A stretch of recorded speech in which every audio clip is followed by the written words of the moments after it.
Hey, welcome back to the podcast, the Evil Dungeon Master Universe podcast. I'm your host, Evil Dungeon Master Vince. Wednesday. It's the work day before the holiday. 4th of July weekend is coming up.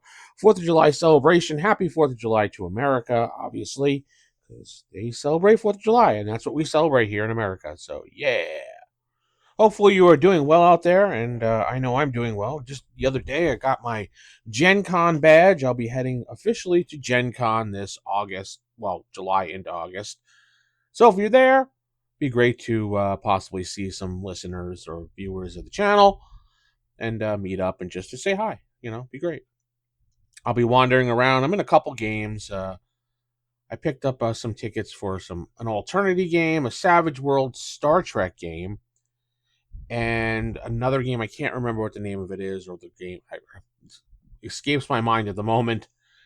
And then some seminars, like Palladium seminars and stuff like that, just to see what's going on with them. That's about it. Going to meet up with someone to possibly play a Marvel game. I don't know who wants his name says, but that should be fun. Anyway, ask the DM at theevildm.com is my email address, where you can email me and comment all the way you want, and I'll respond. EvilDM.com is my website. Patreon.com/evilDM, where you can get you can support me and get extras like write-ups and stuff like that. And 99 cents to join the YouTube channel, youtube.com/evilDM. Anyway, today's topic is going to be on a spell. We're going to head to the player's handbook on page 58. It's a druidic spell, or druid spell. I don't know why I said druidic spell. I guess it works. Level 3, tree. Now you're saying, oh, big deal, tree. But no, tree actually is kind of cool if you think about it. And I got some ways that you can actually make tree a little more interesting as a DM and maybe even a player as well. So tree. Level 3, range 0, duration 6 turns plus 1 turn per level. Area of effect is only personal. That's subject to, I guess, how you want to determine personal. But anyway, verbal semantic material, casting time 5 segments, saving throw none. By means of the spell, the druid is able to assume the form of a small living tree or shrub or that of a large dead tree trunk with only a few limbs. Although the closest inspection will not reveal that this plant is actually a druid, and for all normal tests, he or she is, in fact, a tree or shrub, the druid is able to observe all that goes on around her or him, or his or her person, just as if they were in human form. The spellcaster may remove the dweller at any time he or she desires, instantly changing from plant to human form and having full capacity of undertaking any action normally possible to the druid. Note that all clothing and gear worn change with the druid. The material components of the spell is a mistletoe and a twig from a tree. So that's the spell itself. Now here's where I said personal could be subjective. Now, it does say personal, which I'm going to say is basically yourself. But generally, the area of effect would be self, not personal. So, would I allow the druid to touch someone and transform them? Yeah. A willing participant? Yeah, I would probably allow that for the spell, just to give it some type of difference in the spell. I think just the way it's written kind of makes me think it's just the druid, basically, the way it's written. Though, just the way it says area of effect personal makes me want to say that personal could be someone else. With that said, I mean, my campaign, I'll rule who I want to, and that would probably make it a little more interesting spell that a druid would use. So ways that would include a druid casts a tree on a spy. A druid casts spy. I can't read my own notes today. A druid casts tree to spy on a corrupt noble in a garden. When the party is hired to investigate, they find no witnesses until they realize the oddly placed shrub is watching them. If they figure it out, the druid spills the truth. So there's a hidden witness in the garden there, waiting, hiding, listening, watching. An escape route. A villain can cast druid spell, the tree spell in a forest during a pursuit. The party loses them because he turns into a tree and they don't expect it.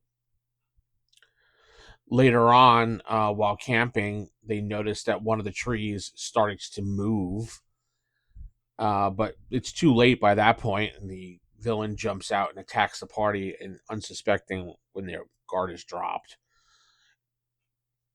Let's see. Enter a druid sanctuary. One must become one with nature. The only way to unlock a door is for a PC druid to tree themselves next to an ancient tree.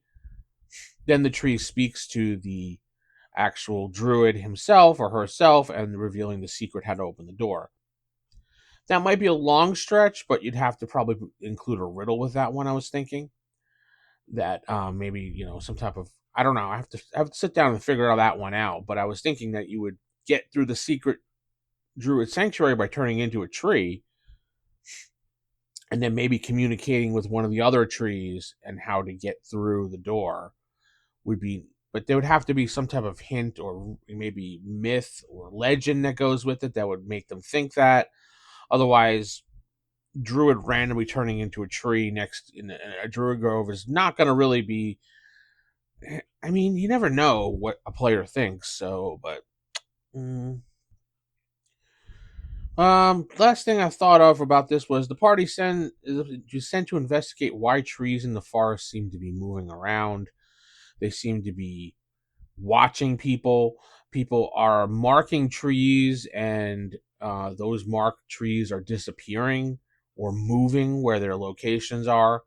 Now, it doesn't say anything about if the druid is in tree form and they get hit, will they take damage or anything? I would assume, based on the spell, that, yeah, for all intents and purposes, you are a tree or a shrub, and any damage you take as a tree or shrub would transfer over to the druid, but probably not until the druid goes back to being a druid. So if the tree or shrub happens to be carved into and or hacked by someone, there would be no immediate damage to the situation. But once the druid becomes a druid again, then that would be the hit points would transfer to the druid.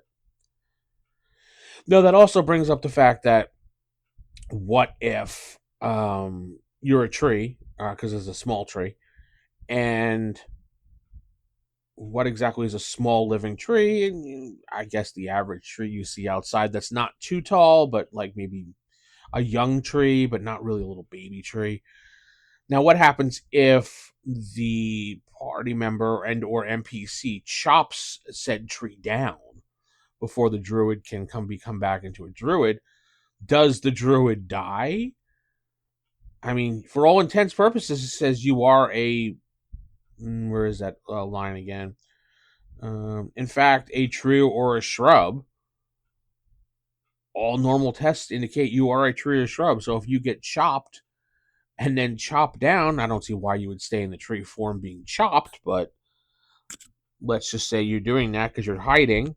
I would think that your character would be the equivalent of cutting your head off. I don't know.